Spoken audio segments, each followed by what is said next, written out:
Good morning and welcome to Sunrise. I am Neota Egbe. Today is one of those unique days in Lagos, Nigeria. Yes, because today is exceptionally, I don't know how to put this now.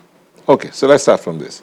So a couple of days ago, or a couple of weeks ago, I heard that the federal government is going to shut down the third mainland bridge connecting the mainland to the island in Lagos. And a lot of people, conversations continued around that. What's going to happen? How is it going to happen? What's the plan? Alternative route? Is everybody ready for this? The impact it's going to have on movement generally. Guess what? So it happened yesterday, midnight. This morning, midnight.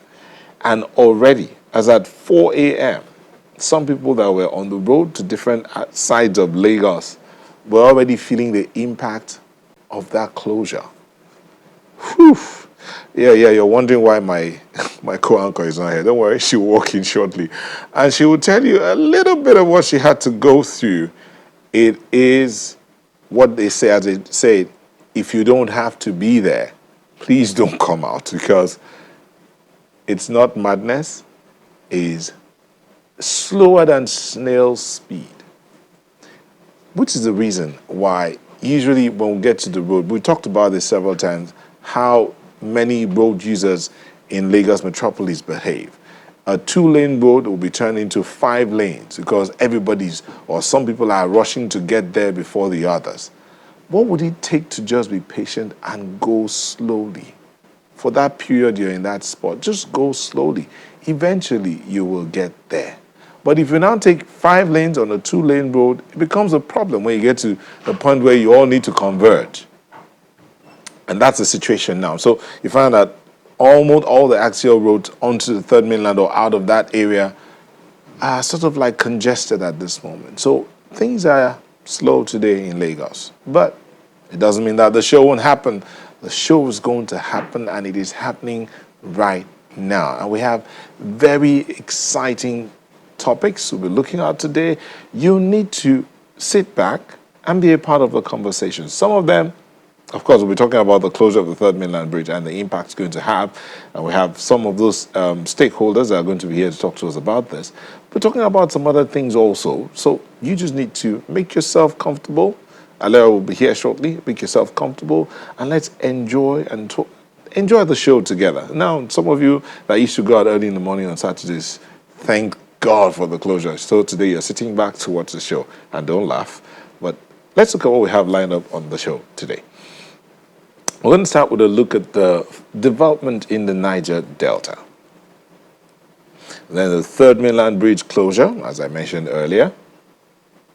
And then you and living. How do you manage an emergency situation when you have someone needing first aid? How do you handle it? So there are some things we'll look at there.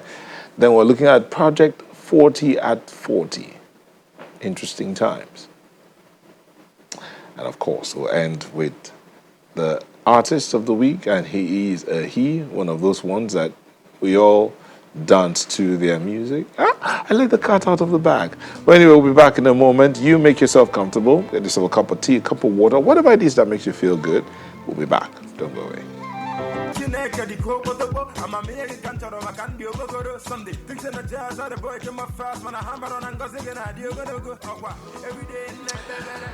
Hello, and thank you for staying with us. Alera is here. So, Alera. Good morning. Nice to be back with you. Well, it's mad out there this morning, and as would be expected, this is the first day after Third Mainland Bridge has been locked down, and is going to be for the next 6 months. And can you believe that some people still were not aware that the bridge was going to be closed? No. They chose not to be aware. Yes, they chose not to be aware. Because they've been singing the song, we've talked about it, it's on newspapers, social media. I think every program on channels in the last 1 week spoke about it, brought people in to tell you what alternative routes you could use, and still some people were totally oblivious. And They I said, chosen. why do so many people have to be on the road on this first day? Where are they going that couldn't wait till Sunday, for instance? Or, I mean, just wait and see how the thing works out first. Come out around 12 noon. Things should have settled down a little bit. No, Alero, I have to get there before Alero does. Yeah, it took me 3 hours to get here. I left home at 6 o'clock. How many lanes did you notice on that 2-lane road? Well, let's not go into that. But what crossed my mind in that traffic was if Lagos State had made it a point to discipline those yellow bus drivers, I'm sure after about a year or two, they would get it right and be on the lane they're supposed to be instead of stopping anywhere and everywhere to pick up passengers. You're at a traffic light junction and they find their way to come in front of you just so they can go before you, and they run the red lights and they get away with it. Alero, can I... Law enforcement, can you please enforce the law? Can I shock you just a little bit? The problem many times is not the yellow buses. They are part of the problem. No, I said... Yeah, tell me the other problem. The problem many times is not the yellow buses. The yellow buses look at those of us who are, in quote, the elite or the educated, the ones with the big cars, the ones that would ask you, do you know who I am? And Yes. so because I chose, instead of staying on my lane, yeah, I'm not saying the yellow buses don't have their issues or they have major issues. But before, they are there, they are watching. Okay, that man in that black car moved and he got away with it. I can do it too. I can do it too. So you can imagine what happens. Long and short of it is the same thing. Law enforcement. Enforce the law, no matter who is involved. It's okay. I run a red light, arrest me, take me to court, put me away for 2 weeks. By the time I come out, I'll be sober. Won't I? While we're talking about this, the Niger Delta remains impoverished despite providing most of the oil, the mainstay of the nation's economy. Locals have for decades complained about poverty, with agitation that at times spilling over into attacks on energy facilities. In fact, Niger Delta is said to be one of the most polluted places on earth. For decades, oil spills have been damaging the environment, devastating lives in that part of the country. This week, lawmakers asked the president to appoint a new board to run the Niger Delta Development Commission that has faced accusations for financial impropriety and mind-boggling allegations and counter allegations. And you don't want to go there. An audit of the We body, have to go there in the course of the in the course of the segment. commission, we will go. I don't know where that came from, but in the course, an audit of the body, which last year had a budget of 346 billion naira, wow, $909 million, was ordered by the president in October after a number of state governors from Delta complained about how it has run. But what has that all amounted to? $909 million budget of one commission last year.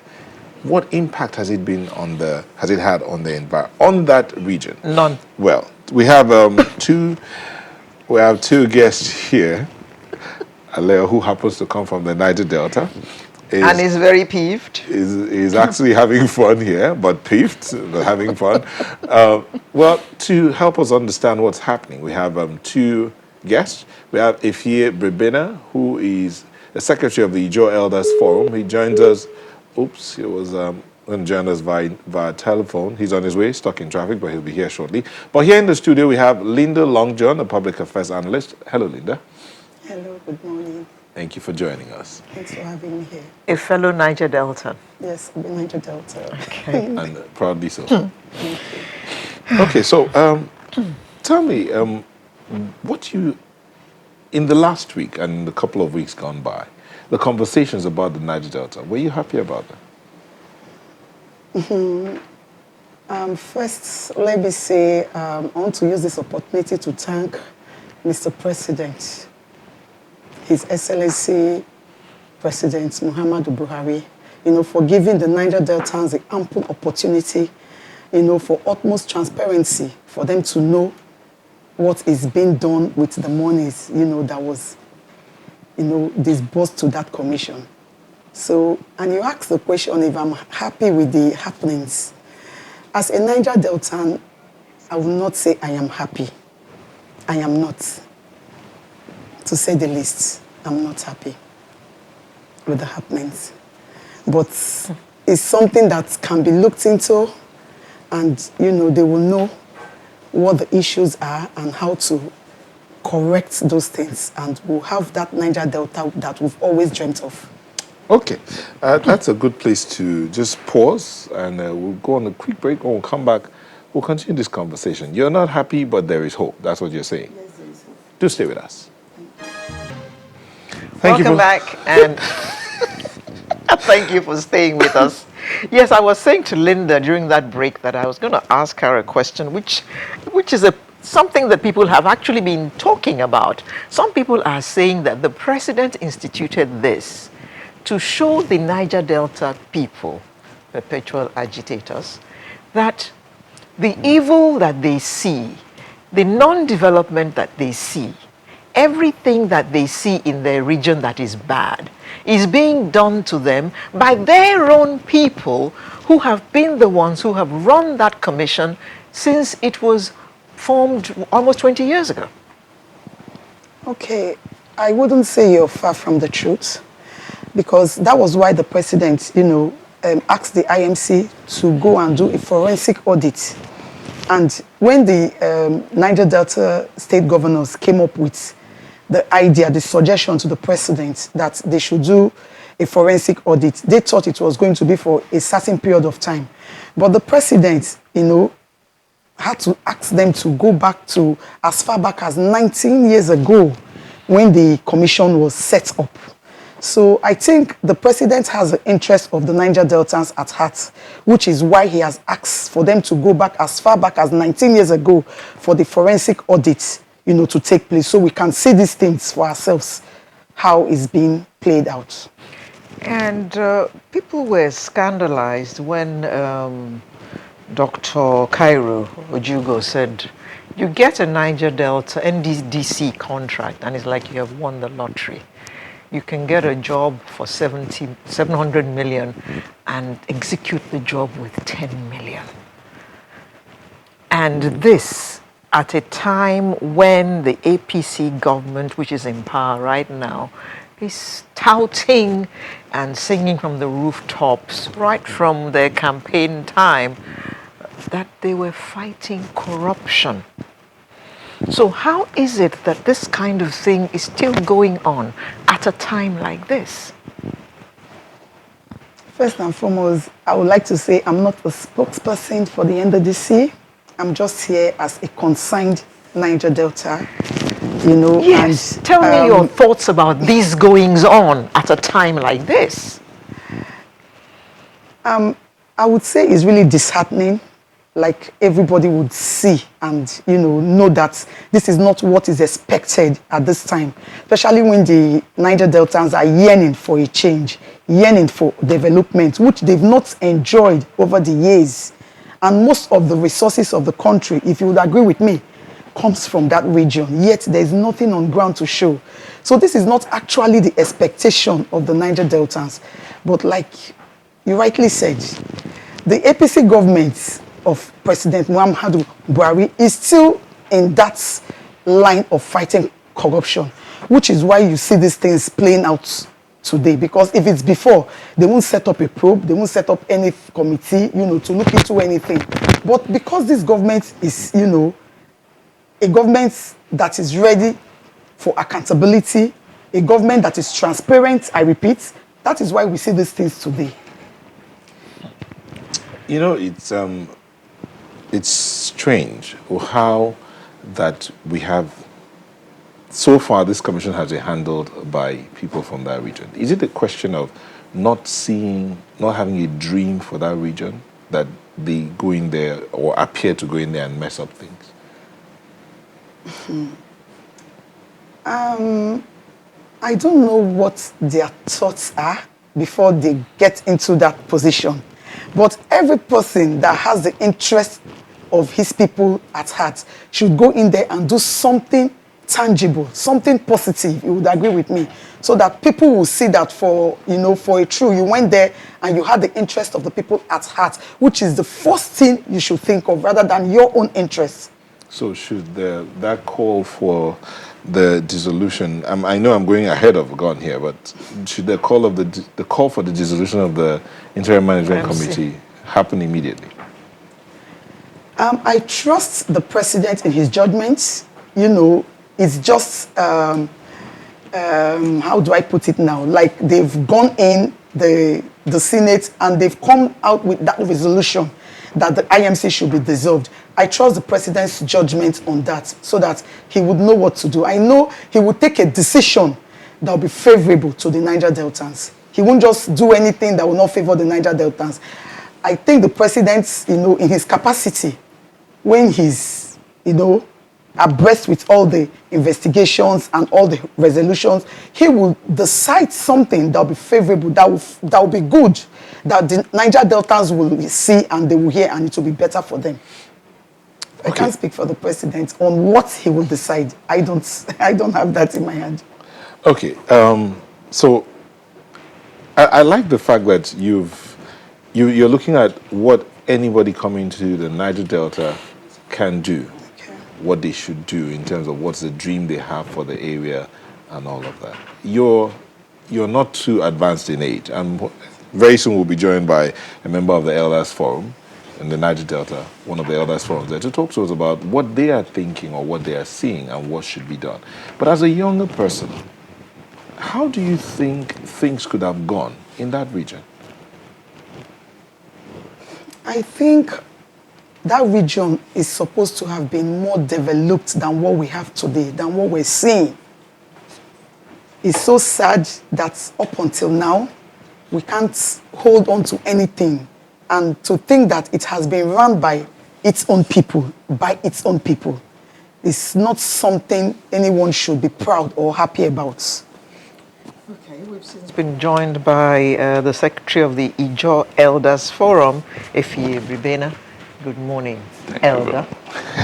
Thank you very much. So let me drop you in immediately. What are your thoughts about what's been going on with the NDDC and the revelations, allegations, counter-allegations that we have listened to in the last, 10 days, 2 weeks?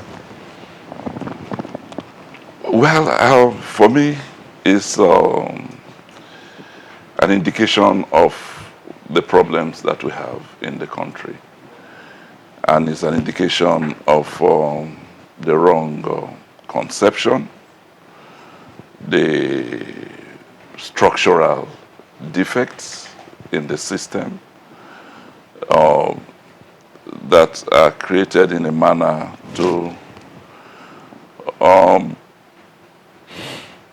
promote injustice and underdevelopment of the Niger Delta. Why am I saying this? I'm saying this because from the time of the inception of the NDDC, which is supposed to be a palliative agency to resolve some of the problems of the Niger Delta, you will discover that in conception, it was created as NDDC, Niger Delta Development Commission, but it is actually an agency to take care of oil-producing states, which is outside the Niger Delta. And so you are looking at resolving the problems of the Niger Delta, while in actual sense, you created an agency to take care of oil-producing states. Some of those states don't have the peculiar needs of the Niger Delta. And then you have a problem where people create agencies over the heads of the people. You create an agency over the head of the people. The people are not involved in the conception of the NDDC. The communities are not part of the creation. The people are not part of the creation. And so they don't own this project. They don't decide who becomes the management of NDDC. They don't decide the policies of the agency.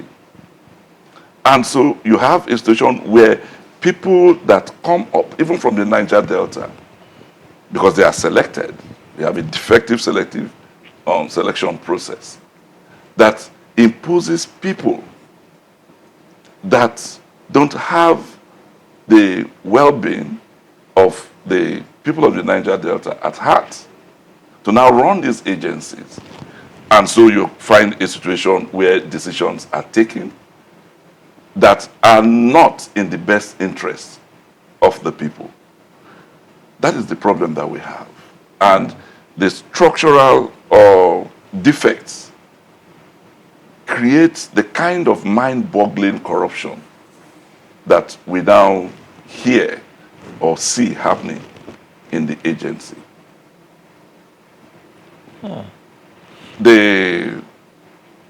If I must say,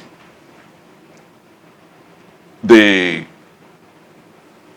people that created the agency have a lot of responsibility here. That is the federal government. Yes, they have a lot of responsibility here. Because if they take the right decisions, for instance, if you look at the NDDC laws,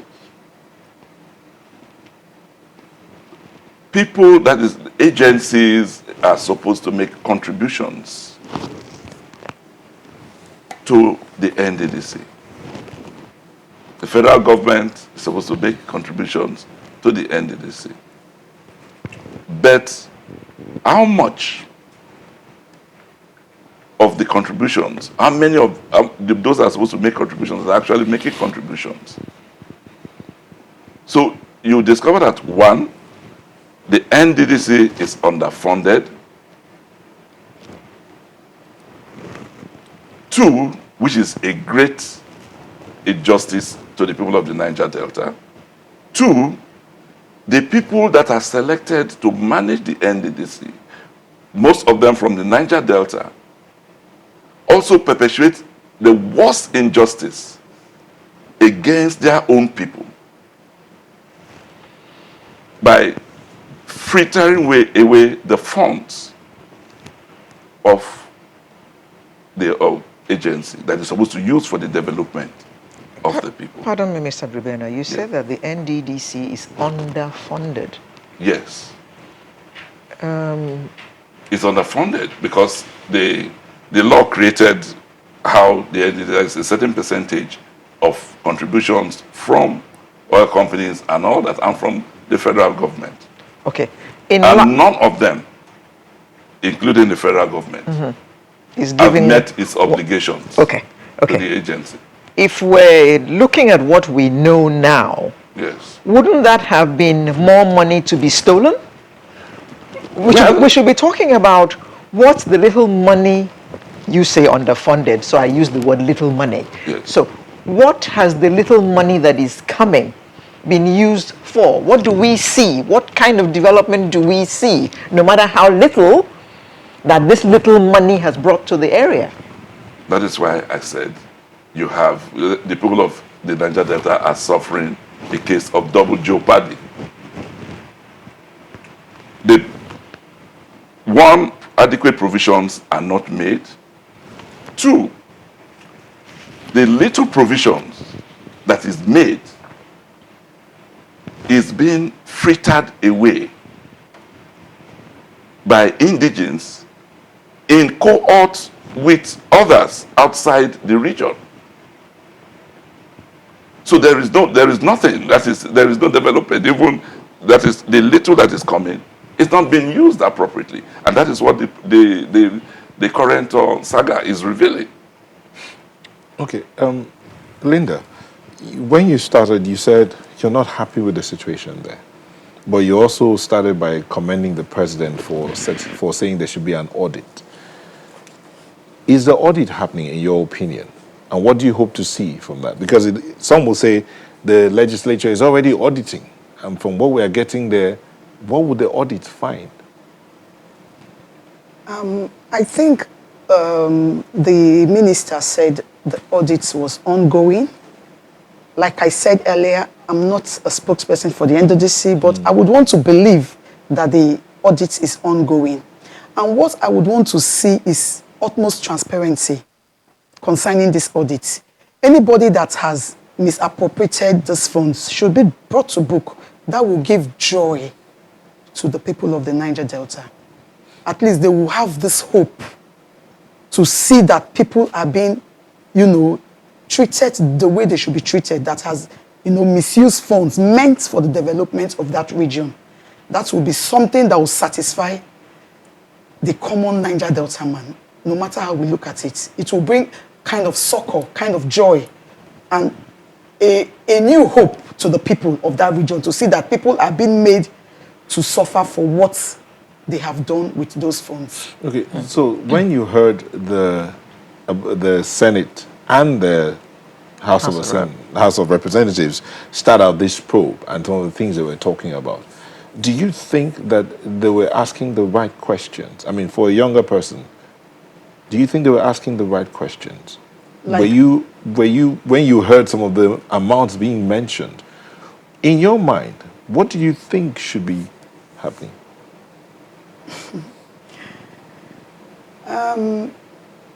I wouldn't say I was happy when I heard some of those amounts that were being mentioned, like on the floor of the House when that probe was ongoing.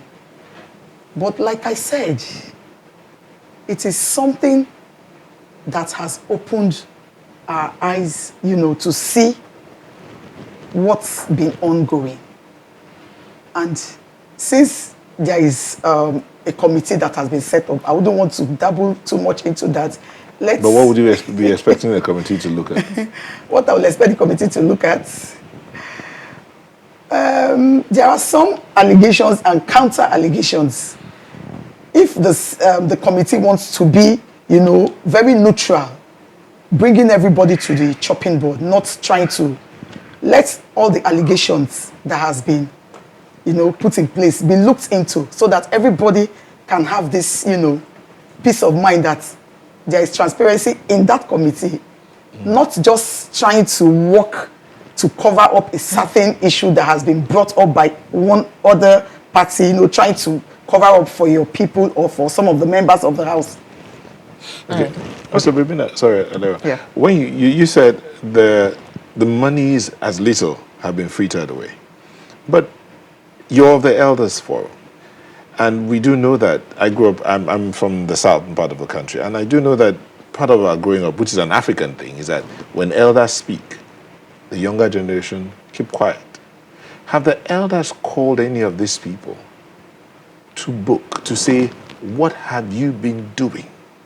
What have you done to mess up our region worse than it, or going downwards instead of moving up? Because she said that place should have been better developed than it is right now. What have the elders been doing? I agree that it should have been better developed. I think she put it mildly when she says she's dissatisfied or something like that. I'm disgusted with what is happening in the Niger Delta. And as elders, I know we've taken certain steps, in terms of trying to create good leadership. We've held seminars, to try to discuss about the leadership selection process in the Niger Delta, especially as it affects the Ijaw Nation. We've drawn up what we call a code of conduct, ethics, and governance, which, if taken into consideration, we expect that if people are appointed based on those qualities, we will have better leadership. So we've held seminars where we've invited the political parties and all that, trying to, come up with better leadership in the Niger Delta. But I want to say something, and that is the fact that a bad tree cannot produce a good fruit. When you have a government creating a body and the government itself does not follow the laws that they have made, then it is difficult to have a good product under such setting. For instance, the IMC is alien to the law that created the NDDC. And now we are talking about a sole administrator. Which is, so when you deliberately break the law that you created, how do you expect something good to come out of it? In the first place, you now appoint a Niger Delta that is now supposed to superintend over an agency where you have created an illegality. What do you expect from that Niger Delta? Illegality, right? Illegality. That is the truth. So that is the problem. So we have these good ideas. We are trying to see what we can do concerning them. This is, that is why I came with some of these things. This is a seminar that we had on leadership to address the leadership question. This is the what we call the Niger Charter and the Niger Nation Code of Ethics, Leadership, and Governance. And recently, we have come up with what we call the 10 desirable qualities of leadership for anybody that is going to occupy a position of authority. Okay, can you just hold your thoughts a moment? Let's just go on a very quick break, and we'll come back to continue the conversation. Please stay with us. Thank you.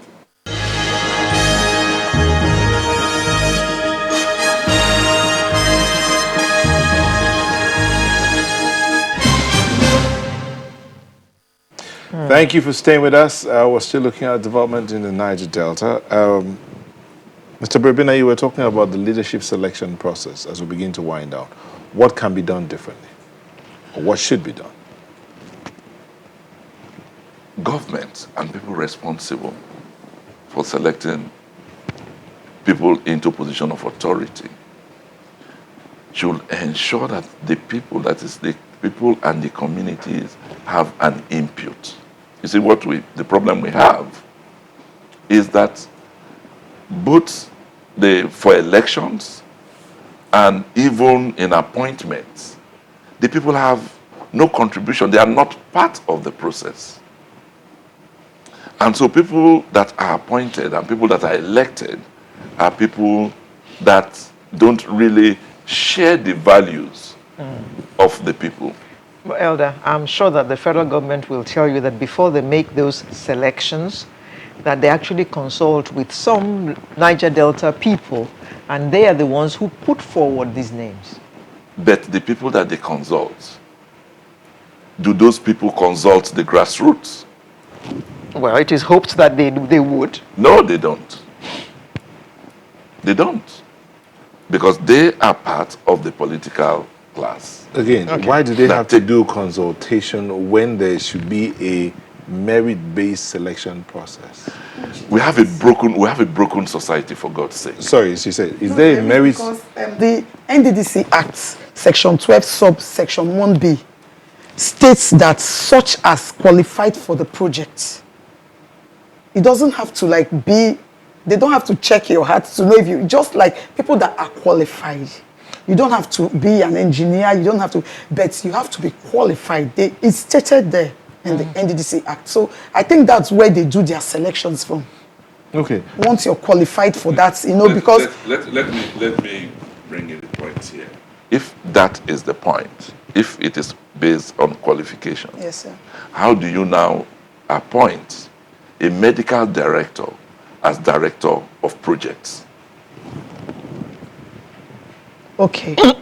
No, A because medical doctor as a director of projects. no, because the EVP, that's the director, executive director of project, must not be an engineer. That is where that NDDC Act comes in. Section 12. So once they're qualified. Once you're qualified. So what does qualify mean in And this I circumstance? think I heard when the minister said that I think 60% or 80% of the projects for the NDDC is medical. I think he mentioned that. But that is also not true. I don't know, but he said not so. true. He said so. So it's something that we have to go back and look at. It's not true. You are quoting from the NDDC Act. The NDDC Act. The NDDC it's something we have to go back and look at. Developmental agency. It's a developmental agency. It's created for the development of the Niger Delta. Okay, Linda, are we closing now? Closing statement. Oh dear. Linda, solution. What should be The way done? forward. The way forward is for the forensic audit. I'm in support of that forensic audit, for the IMC to go on with that forensic audit. That is the way forward, because it will bring more revelations.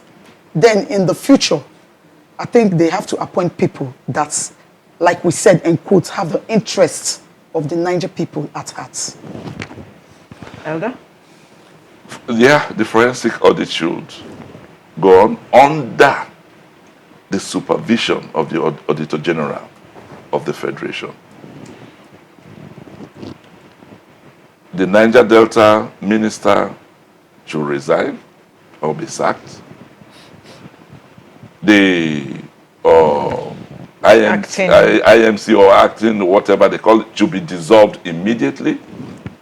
The president should nominate and appoint a new board according to the act immediately.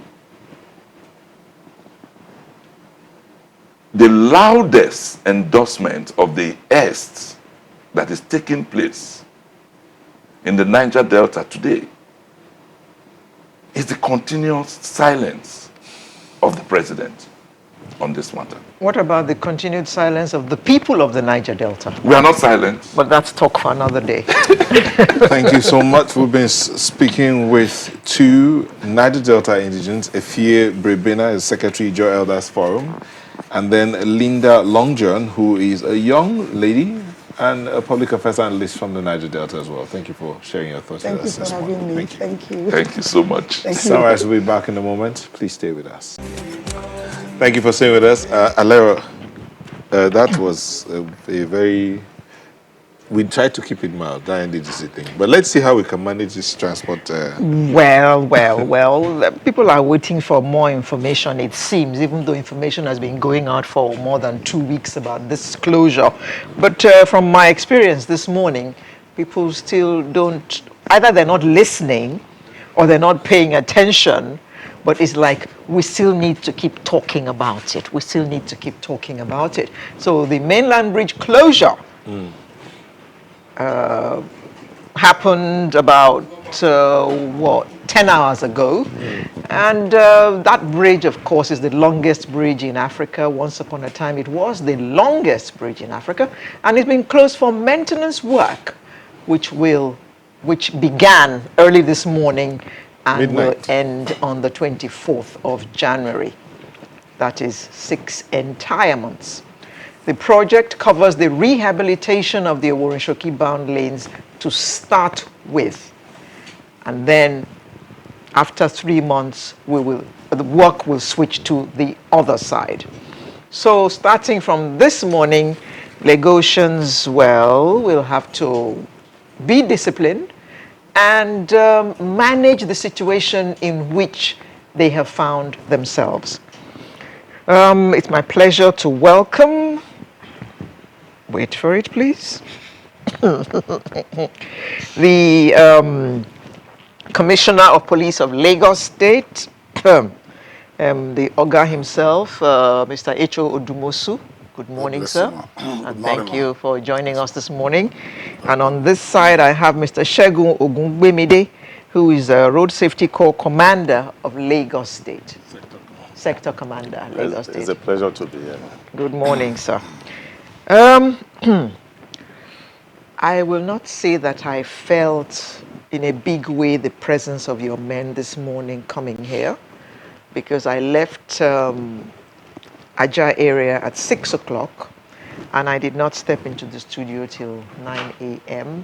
because there were huge bottlenecks heading to Eko Bridge on Carter Bridge, heading down to Ido to go through Oyinbo.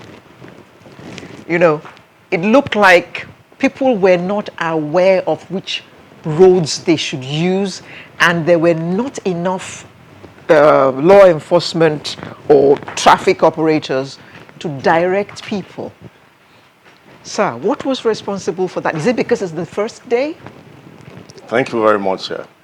Well, the partial closure took effect from 12 midnight this morning, and we're all there to witness it. And immediately thereafter, the deployment of the men took effect.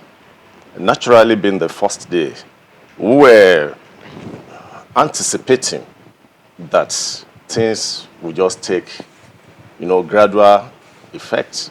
Like you said, information had been on for the past 1 month, and it could be that some people are still not believing that the third mainland bridge will be partially closed. So we still foresee a situation where people were still tending towards that direction. Naturally, it will be a kind of huge work for the traffic managers, and that's what you must have witnessed. The area where you feel you didn't see enough of the men could be that there are other pressure from the other hand that has taken their attention. But the truth of the matter is, right from that 12 midnight, the deployment has been done and they are perfectly everywhere. This weekend is also going to be a natural simulation for us. For us to have an idea, it's even better that it's weekend. We can now have a kind of foresight of what things will look like as we enter the new week. So it's going to be worse on Monday. It's not going to be, because we are going to use this period to put all the checks in place. Okay, it's good that we have the Commissioner of Police here, and your men also. I mean, your job requires both traffic management, your traffic unit, and then you also have the issue of ensuring that the crime rate in traffic is completely minimized or completely taken out as much as possible. But how would this look? Because even before now, the issue has been a funny thing, traffic in Lagos. Traffic in Lagos, just like any other mega city, as far as we are concerned, is part of the science of mega cities. But what matters most is the management as well as curtailing criminal effect of that traffic. And what we have done so far now with this one is we have deployed for the traffic management and the criminal. We have about 1,000 that we deployed. So at all the places within the Lagos State for this period. So the men in Mufti 2 have been deployed. So we are surveillance men now. Equally, the men on motorbikes too, we'll be seeing them now. So to ensure that there's drastic reduction in attack on people on traffic. Okay, Commissioner, I will not lie to you. This morning I was actually very scared because from Ido to Oyinbo took the better part of 1 hour. So we were at standstill for most of the time. And I tell you, that all that time I had to sit on my phone and I was very, very alert, even though it was early in the morning. So there must be many people who are sitting in traffic right now who are as apprehensive as I was this morning, worried about those boys, hitting on them. So by now you have more men that are deployed on there. And the assurance I'm giving to Lagosians is that, so not only during this partial closure of Tomiland Bridge and the attendant volume of traffic on all the other routes that they've been diverted into, the length and breadth of Lagos now So we are fully prepared for reduction in traffic assaults. Now, from time now, you've seen that Oshodi was in the news. But for the past 2 weeks now that we've taken all that area now, you cannot hear any report of anybody being attacked there. Okay. And we are doing that, we are replicating that in all the other parts of where we have perennial traffic gridlock. Okay. We've since been joined by the team leader of the Presidential Committee on Clearing of Apapa Port and Access Roads, Mr. Kayode Okwefa. Good morning, Mr. Okwefa. Who also happens to be the former Commissioner for Transport Lagos. He knows a lot about what we're talking about. So, Mr. Okwefa, I'm glad you are here. Now, there is some problem with the alternative routes. Heading towards Eko Bridge this morning, there was plenty of traffic from Kata Bridge, from Ido, that is. Does it have anything to do with access to Apapa? Definitely it will have, because that's one of the access to Apapa. Apapa access you have from Igomu, you have from Eko Bridge, descending into Ijora Olopa by waterworks. You also have coming from Kata Bridge, coming under the Kata Bridge into Ijora Bridge, into the waterworks area. Then you have from Igomu. Now you also have from Costain. Then you have from the top of Eko Bridge. So definitely those are about the four. But the fifth one is on the other axis. That's the Apapa, Maitu, Lagos, Badagry Express axis. Mr. Okwefa, this matter becomes really, and it's good that you're here because you had that task of clearing out the trucks on the road in that axis, especially now that there's going to be more traffic pouring into that side. We had our correspondents move around in the course of the week on different days, and there appeared to be those trucks still there on that axis, so that making movement of vehicles there a little bit difficult, especially coming up if you're going to the island in the morning on the Ikorodu Road, getting to beyond Stadium, beyond Stadium, that bridge. You find out that going up the bridge and down on the other side, you find some trucks. So if you decide to come down, there's still some issues of vehicles parked on the road as well. Wouldn't that be a problem now, especially more so the third mainland bridge is closed? Thank you. I watched all those clips from your correspondent for the past 4 days. There are no stationary trucks. What Really? you have Olu are Phillips. trucks approaching the port, and this is the issue. You don't forget that Eko Bridge descent into, there are 2 Eko Bridge descent into Apapa. One has been blocked for reconstruction, the one that has the bridge separated. So what the trucks will now do is to now go through breweries to enter. Now, that also, for other cars, you also have a diversion at Alaka. So that's what you call non-recurring traffic that is due to construction. So because you make diversions, you will see some congestion of 10 to 20 minutes. So those trucks that are going, they are going to the port to do business. They are not parked. And the people in that area, including traffic managers, will tell you the trucks are not parked. Now, going to the other side, you will not see them on the Eko Bridge. Because that tells you that entrance into Apapa is free. But that is when you pass Costain, you climb, you are now on top of Eko Bridge. Yeah. You descend at the waterworks. Where you descend at waterworks, if you know city, you won't see them on the Eko Bridge.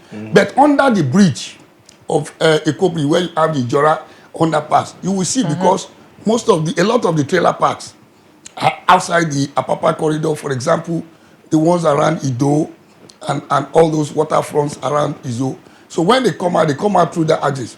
But if they now have to go into Apapa, then they now have to share the road. Now, talking with the current situation, that will be an area for us to put more attention. And we definitely need to do something. All right, Mr. Okwefa, we'll take a moment. We'll come back. The CP and the sector commander are still here. We'll look at the plan to ensure that everything works seamlessly so that life is a little bit easier for the road users within this period. We'll be back in a moment. You'll stay with us. Thank you for staying with us. We're still looking at what's happening with the closure of the third mainland bridge. It happened at midnight today, and already the effects of that are being felt across the metropolis, both on the island and on the mainland. So one of our guests in the last segment left home at 4 a.m. You left at 6 a.m. and you still didn't make it. She got here in good time. We'll still come back to the unit sector commander when he talked about why, you asked the question, why we didn't see his men on the road. So he will explain that one in a bit. But I know you wanted to ask the commissioner. Yes, Commissioner. I know that one of the alternatives suggested is that people should use the ferries. How safe are people on those waters? No, in preparation to this, people are safe, the waterway are safe. So prior to this now, we anticipated it, that alternative route is especially the volume of traffic coming from Ikorodu axis going to island.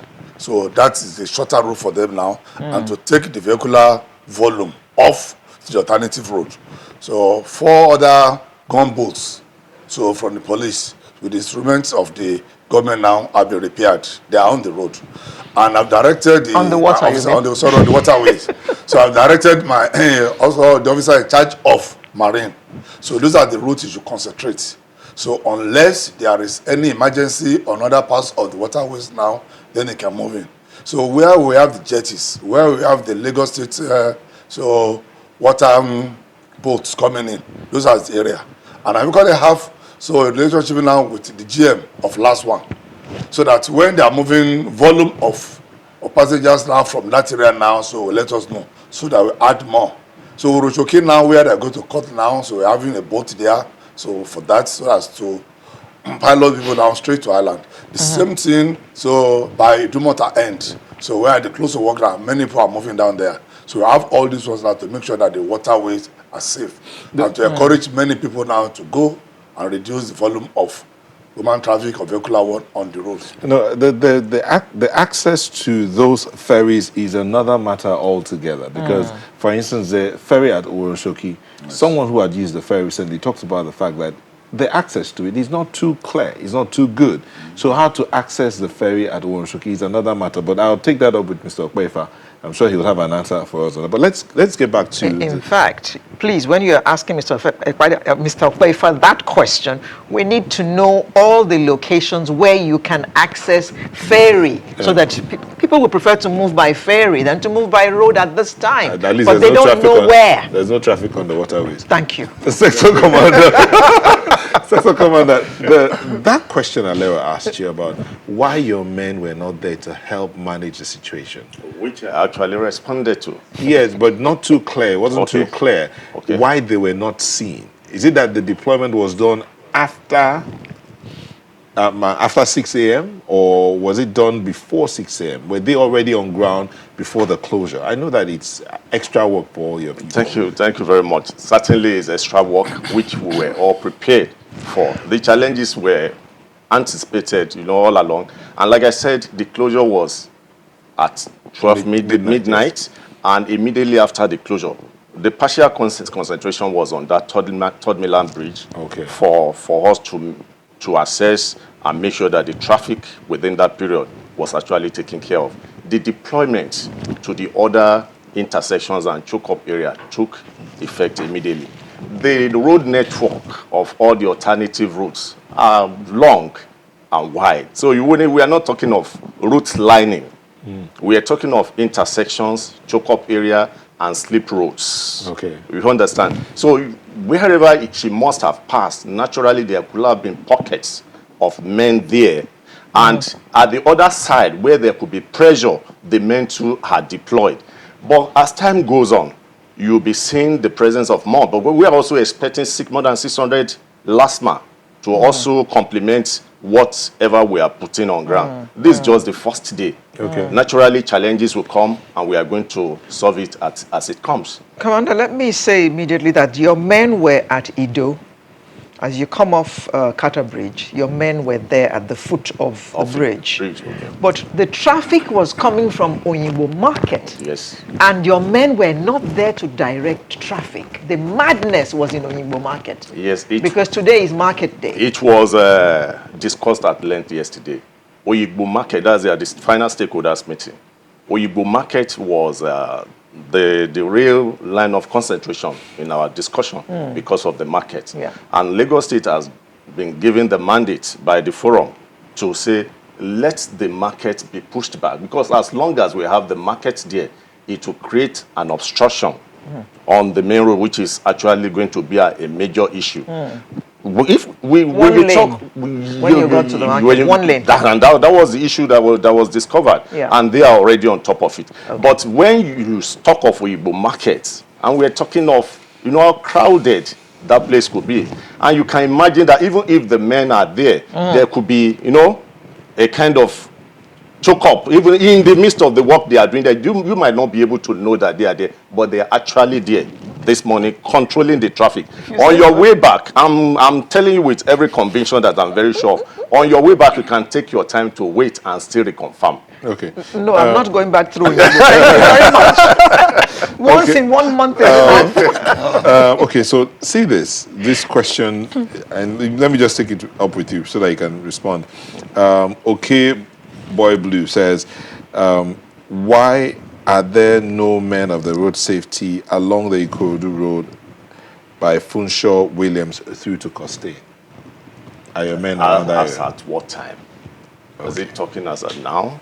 Is I it talking don't as know. at before? You have to explain that. All the men have been Okay, the deployed sector commander accordingly. wants you to explain what time. Is it now or is it at a particular time? But let me take this, Mr. Okwefa. That question, Mr. Okwefa, about access to the jetties. There are jetties at several points. Alera wants to know where exactly those jetties are.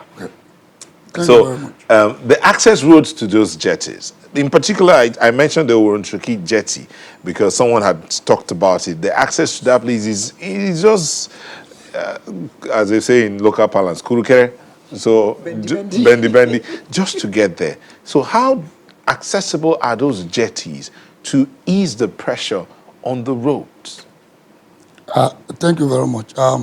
Let me just say this before I answer that question, that we are in the very first day. There are a lot of apprehension. There are a lot of surprises. And like the sector commander had mentioned, over time, things will get better. On the issue of jetties, the people that will take advantage of the waterways are people from Ikorodu, Badagry, along the water corridor, Uronshuki, Majidu, and the rest.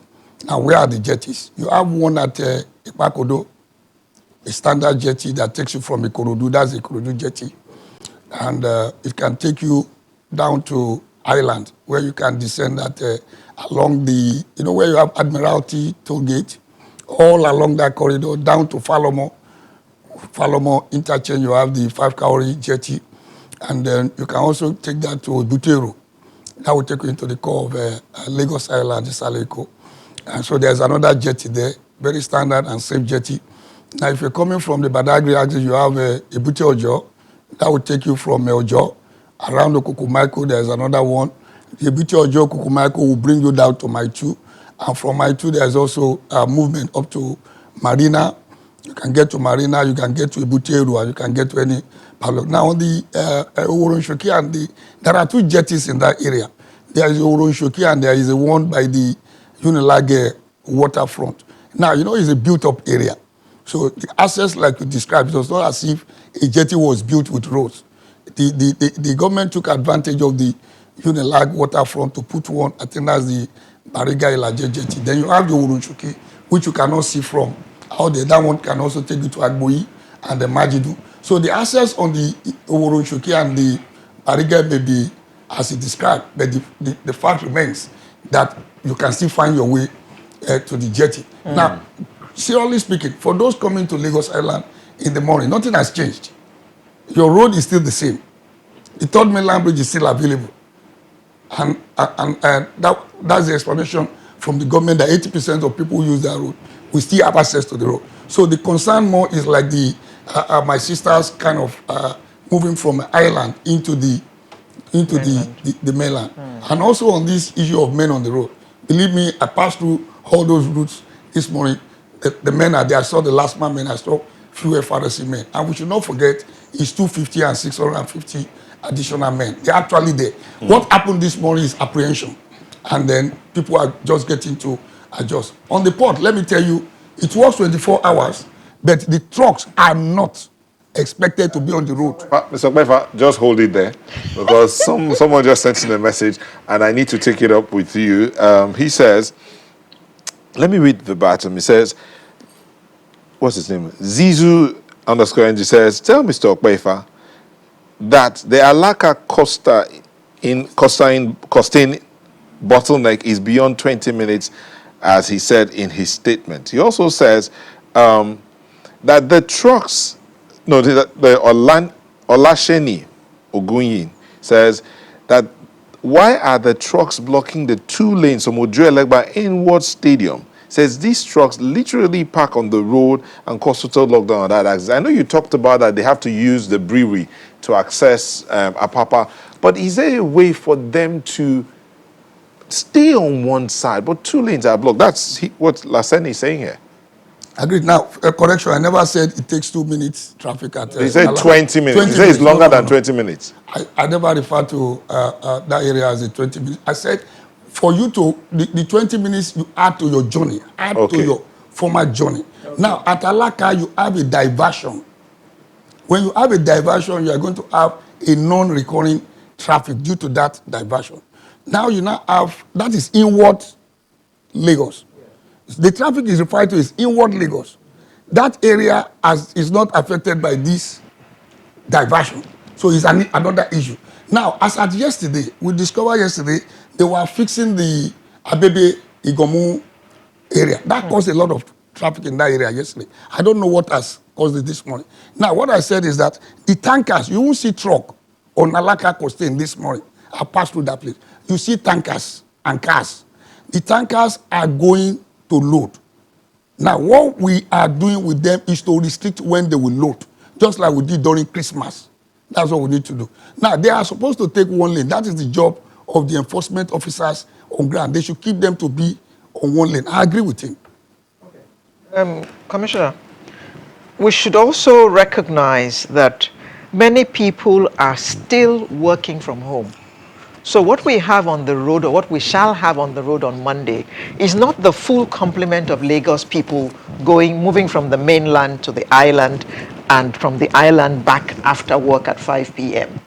So when COVID decides to release everyone and everyone goes back to work, what are we going to be seeing? Because we pray that this happens within the next 6 months. Well, I would rather suggest that we should still sustain the COVID protocol within the next 6 months. Because even the last time the Mr. Governor spoke about it, he said if you know you can manage outside the road, you can still go ahead and operate from home. We cannot say because Lagos State, Third Mainland Bridge is partially closed, that could be the reason why we are having this gridlock. Lagos State gridlock has been there all this while, and we have been managing it. So let us not attribute it to what is happening now, because what we have now is just 20% of the entire traffic that is making use of Third Mainland Bridge, which we are trying to manage. Okay, all right. I understand we have to go in 2 minutes. So let me give this information and then we'll take closing statements. 10 seconds each, please. So please, Lagosians and road users in Lagos, using that axis, know this. The FRC is deploying 250 men, right? The last mile is deploying 650 for this situation. The police is deploying 1,000 men. The commissioner said it here. I'm sure he will confirm again. So again, road safety 250, last mile 650, police 1,000, all to manage the traffic situation that's born out of the closure of the Third Mainland Bridge. So in closing, 10 seconds each, beginning with the police commissioner. Just to reassure members of the public that police is out to protect their lives and property while in traffic. You cannot stop traffic in Lagos, but you have to manage and make sure that people that are stuck in traffic now, so the apprehension of being attacked now is off. Okay. So they should be rest assured. And once there's any tendencies now, all our lines are on to be called immediately. Okay. Response. Commander? I will say the members of the public should cooperate with all the traffic managers. They are there for their sake. There was a little brush this morning, and these are the things we are trying to prevent. There's still going to be enforcement. If you want to be recalcitrant, you might be keeping your vehicle for a long while. because one of our boys was brushed and the vehicle is still in the office. You know where you intend to get to out of lack of patience. You may not eventually get there if you don't have that patience that is required. Okay, Mr. Okpeifa. What I would say is to say that this road was repaired 2008, it was done in 2012, and it was done in 2018. And all this while the enforcement officers, the Lagos state government managed the situation, and this would not be an exception. Lagosians should relax, be confident, reduce the apprehension, and trust the effort of government and the enforcement team. Everything will be okay. The first 2-3 days, or maybe a week or two, might be the period for us to adjust. After that, everything will be okay.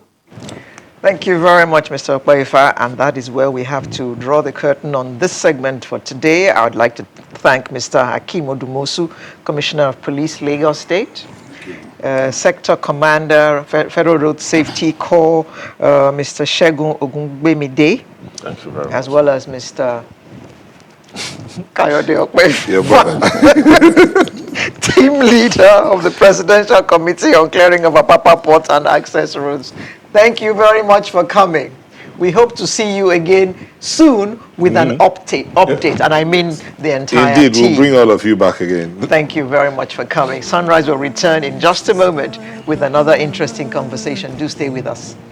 Anyway. Thank you for staying with us. And okay, so we're looking at you and living first aid. First aid. Now, in the course of the week, Alero, we know what happened at the National Assembly and all the drama around there. The Nddc MD had an acting MD had an issue, and it was chaotic. But in the pictures that surfaced after that, it was obvious that a lot of people that did not understand the first thing to do when there is a health situation about first aid. What do you do? Similarly, in an organization I heard about, there was a fire alarm that went off, a fire incident, and everybody's supposed to gather at the muster point. Muster point, yes. And then roll call is done. Guess what? They gathered, scattered, not at the muster point. And then do roll call. What do you do? Safety measures and protocol, what do you do? Okay, so today on You and Living, we're looking at first aid. What to do when things don't look too good. What do you do? So to help us understand all of this, we have Adugbe Augustine, a paramedic, Rescue Technologies Limited, with over 5 years of extensive professional experience handling medical emergencies. He joins us from our Abuja studio. Thank you for joining us. Good morning, viewer, and good morning to you in the studio in Lagos. Good. We're expecting the head of training, Field Officer, International Committee of the Red Cross to join us here in the Lagos studio. But let's start with you, Mr. Augustine.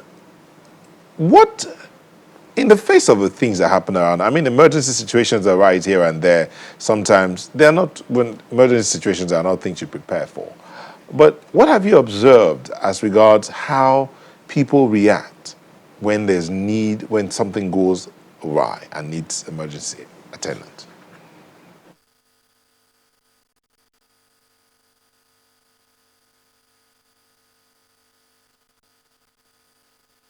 Hello, can you come again with a question, please? Okay, I'm saying, what have you observed in our society, in our climb, when there's an emergency situation as regards administering first aid? What have you observed? Most time it's a chaotic situation. You also see people use it as an opportunity to make their own local home video. Instead of taking time out to save the life of somebody who is affected, some people would be snapping. The general attitude to people in time of emergency is actually not commendable. However, it's also good to acknowledge that within the space of some time that we've been working with a lot of people. We work with road safety, we work with a religious group this is gradually changing. But the problem is among the elites, the perception of responding in time of emergency is still very, very low. And this have always kept us worried in the recent, because most time these things happen and people are left to die with little or no assistance. And even when the assistant comes, the wrong first aid is being administered by these people. Now, talking about first aid, I want us to watch a very short clip. What we're going to play now is the scene after he fainted. This is him being carried out. I just want you to see this so that you can picture, and then we'll now look at what should be done. So let's have that. It's a very short clip.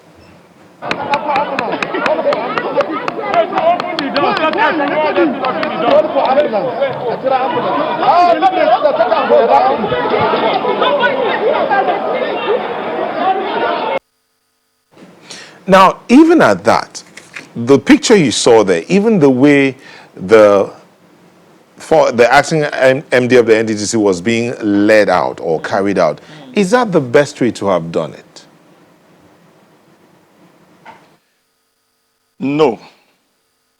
No, in the sense, yes. No, in the sense that there are no trained first responders in the premises as at that time. Obviously, those who might have been trained also lost the competence, because when we're looking at first aid is not just the knowledge, it's a combination of the KCC, the knowledge, the competence, and the confidence. Most of them, from the entire clip, you discover that somebody had the knowledge, but they didn't have the competence. And even those, at the end of the day, people who have the confidence don't have the competence as well.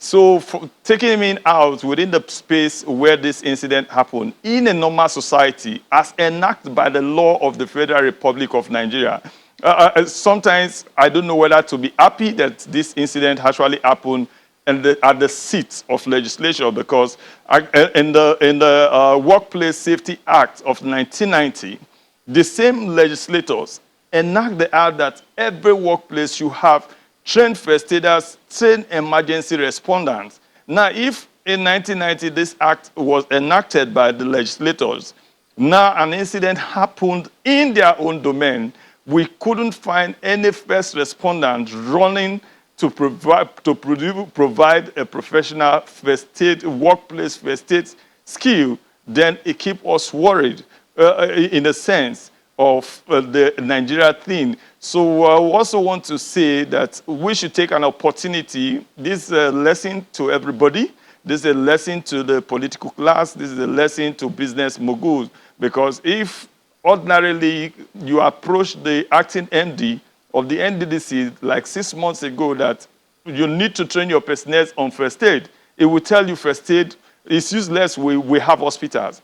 But today it has happened to him, and that's to tell you, if really the situation had gone out of hand, he could have lost his life. And if he had the knowledge, obeying the ENAC law, workplace first aid law of 1990, and his aides, his driver, his cook, and everybody has been trained, if they have emergency responders in the House of Assembly, you're very, very sure, will show that nobody will die as a situation, as a result of sudden emergency. We know they are destined deaths, but they are also what we call preventable deaths. If we have this in place, I assure you that the preventable death will actually be prevented effectively in its own. Okay, we've been joined by Paul Orokomaya, who's the State Head of Training, Field Officer, International Committee of the Red Cross. Thank you for joining us. Okay, Augustine. Okay, so there was a mix-up here. Yeah, but now, this matter, if we're talking to last respondent here, who's talking about what is done, the situation after the acting MD of the NDDC had his incident, how he was carried out, the amount of crowd around him. Is it a question of, obviously it's a question of maybe ignorance, but I'm sure there are some people there who were medical personnel. Is it that sometimes people lose their confidence as against competent? How does it happen? Basically, that was an unfortunate situation. But for me, I feel it is a gathering, and a gathering of more than, say, 50 personnel. Parliamentarians. Yes, they ought to have an ambulance or a medic on board. You know, that's why we have They say the they need. have a hospital there. Yeah, they do, a but you clinic. need to have a trained personnel In the chamber. in the building, so that in case of an emergency, the personnel will go to attend to it. Okay. The crowd is not even, ideal in that Not kind of helping, situation. yeah, yeah, Yes. yeah. But the fact that they don't have it, it's kind of, a problem regarding the health of people in there. Okay. So that's why there's a need to, conduct training for personnel that probably work there, or maybe even companies should have it. Okay. Yeah. I recall that when the doctor who dealt with him at the hospital when he was taken to said that someone faints, you don't try and get him on his feet. You're supposed to lie him down. In that clip, we saw that they immediately got him up and took him out of the chamber. What could possibly have happened to him in that situation, since the correct thing was not done, which was to lie him down? Well, worst case scenario, he would collapse. Because as a matter of fact, if someone faints, you need to put that person lying, like you said. I was going to say, and in a recovery position. Okay. Before the arrival of medic trained personnel. Okay. You don't rush the person out. Even if you want to take the person out, you ought to use a proper Stretcher. equipment to take the person out. Okay. Walking is putting the person on extra more danger. So someone faints. What do you do? Okay, if someone As far as first aid is concerned, before medics arrive? If someone faints, Yeah. first thing you want to do as a first aider is to seek the person's consent if the person is a bit conscious, because you might, just close your eyes, but you are still conscious there. Okay. If there's no response, okay, you try to check for rising and falling of the chest. That's how we get to do that. If you don't detect any breathing, that's a possibility of a heart attack. So you probably need to now commence CPR, cardiopulmonary resuscitation. So before We'll come to that. all right. No, go on. Okay, so before you just call for help, more so when you're trying to do all of that, you need to call for help immediately, because you cannot do it alone. Okay. Yeah, and then you tell the crowd to make room for cross ventilation, because the person will need it at that point in time. So at the point in time, the man was slumped over the table. What should have happened is immediately clear the seats there, right? Yes. Lie him down. And lie him down Lie on the him floor. down. Or lie him down on the table, whichever one is more Whichever. convenient. Thank you. But he must be flat. Yes. Not to stand up. Not to stand Or up. not to lean back on the chair. Yes. But why? Okay, before you came in, Paul was talking about what many people do at that point in time. That's the opportunity to do their homemade videos Yes. for social media. What causes that thing about I need to capture this? Is that the biggest thing that we should be looking at? Well, it's unfortunate that the world today is strictly emphasizing on putting something up and getting views when there's a critical situation at hand. So I feel it's not supposed to be. I'll put it a good Samaritan will probably decide to see how they can help. First, if you have someone that is a trained personnel, he identifies that, I'm a trained personnel. He goes in. And then if he needs assistance, they support. But people get to capture the whole thing, and it's happening in our world today. It's strange that beside him was sitting also a medical officer. Was a medical person was sitting beside him, but he didn't move as one would have thought he would have moved, seeing that he sees him every day. Well, truth is, doctors and nurses, they are trained for hospital care. There's what they call pre-hospital care. So there are certain situations whereby a doctor will not want to do the wrong thing because he doesn't have that experience. Because this is an emergency, and there are people that are trained, paramedics, first aiders, that are trained to do this task. You know, so if a doctor tries to, he might, you know, not do it right, because this is a pre-hospital situation. Okay, there's... Yeah, Paul. Yeah, Paul, the doctor who attended to the acting MD also referred to someone sticking their finger in his mouth and another one trying to give him mouth-to-mouth resuscitation in this time of COVID. And I know from when I was a little girl in primary school that when people faint in this country, you stick your finger or you stick a spoon Actually. between their teeth. What is the essence of that? First, I think it is good for us to maybe take a replay of what happened there in the studio and see what could have been done, what should be done, and then we'll come back to look at the second part, the secondary part and circumstances. So if you permit me, I want to take my mother by going, obviously, she faints like this, like what happened in the House of Assembly, and I need to follow the COVID-19 protocol by protecting myself, and immediately gets to her, hello, you need to bring her back. The reason why we have to bring her back immediately is first to maintain an open airway. Secondly, like my colleague said in the studio there, we have to bring her out of this chair and put her down. You need to lie her down. When you lie her down, you need to understand that anybody who is fainting is actually short of breath. So you need to bring her head towards this direction, which we call opening of the airway. Because of her air, we need to clear it very well. You need to get her hand to support her like this and bring forth this hand like this. If you do this, you discover that you've maintained an open airway. Then you need to clear. Because I am personally alone, I didn't focus on the clearing, but I focused on making sure that she has means of survival, which is the oxygen supply, by opening her airways like this.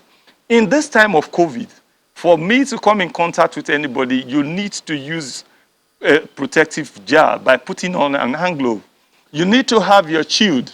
You need to have your face shield well covering yourself before you need to deal with the person. And when you get this person down like this, I assure you, within a space of 5 minutes, anybody that fainted will come back to normal. If the person has gone, if the person fainted or become unconscious, that's where we have problem. If they have just done this, clear the entire table from the man at the House of Assembly, I assure you that in 5 minutes, when the clinic in the hospital in the House of Assembly will come, this man would have recovered in full force. Again, when somebody is fainting, the person needs oxygen because he fainted as a result of shortage of oxygen in the system in the brain. So you need to make sure that the person have a well-ventilated environment like this. Now, when you talk about the COVID-19 in itself, when we talk about the COVID-19 in itself, we look at a lot of things. You have to protect yourself, which is the principal rule in first aid. Protect yourself, protect people around you, and then protect the victim itself. The man who tried to blow air into the man's mouth, again, he has what we call the knowledge, but he doesn't have the competence. He has confidence, but he doesn't have the competence. The competence means that he might have been trained in first aid, that when somebody becomes unconscious, you need to give a match-to-match resuscitation. However, if he has the competence, he should know that somebody who is fainting is actually not unconscious and not breathing. You need to look through the process, because where people get it wrong is when somebody is unconscious and not breathing, you cannot do for that person what I just did for my colleague right now. You cannot do that for the same person, right? In such situation. Meanwhile, if the person just fainted, if the person obviously is not breathing, and you do this for the person, you're giving the person a quick death on itself. Then putting COVID-19 into consideration in general, it makes people more scared. But for the Nigerian Red Cross, today we have migrated into a new protocol in first aid. The new protocol is what we call the COVID-19 prevention protocol. For you to be able to attend to anybody, you should put on your glove, you should put on your face mask or a face shield. Most time for us, it is preferably, if you see most of our colleagues today, they are all kitted with the face shield. And the ones in the field will also advise them when they responded, because like 4 days ago, there was a serious explosion around Cocoa in Delta State. And our team were on ground, fully kitted in the COVID-19 protocol.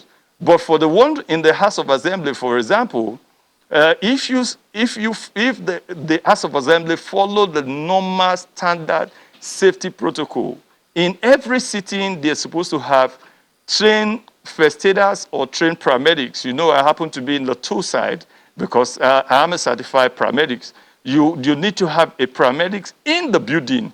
We're not talking about the hospital in the House of Assembly complex, because this is where they tend to make mistake. For the person who is there, we talked about the doctor himself who was there. My colleague have made it clear, my colleague in the studio in Lagos have made it clear. The job for the pre-hospital care is not the same as the clinical care.